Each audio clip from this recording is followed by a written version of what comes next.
মই কলো ইয়াতেই সোমাই গ'ল গোটেইটো পাহাৰ। হঠাৎ সি ভয় খাই খামুচি ধৰিলে মোৰ হাত।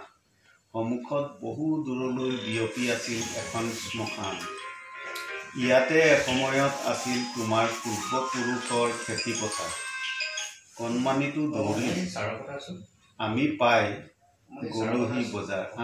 গলোহি বজাৰ। কি ল'বা?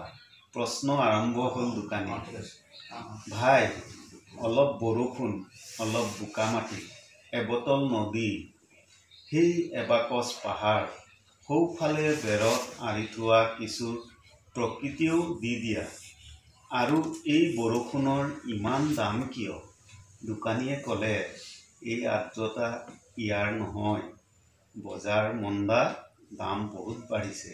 পইচা দিবলৈ শাৰীখনৰ আগটো হাতত ল'লো। উচপ খাই উঠিলোঁ। দেখিলোঁ আঁচলৰ গাঁঠিত পইচাৰ ঠাইত মোৰ সমগ্ৰ অস্তিত্ব বান্ধ খাই পৰি আছিল। এইগৰাকী ছাৰ যিটো ইমানেই আছিলে কবিতাটো, এইগৰাকীয়ে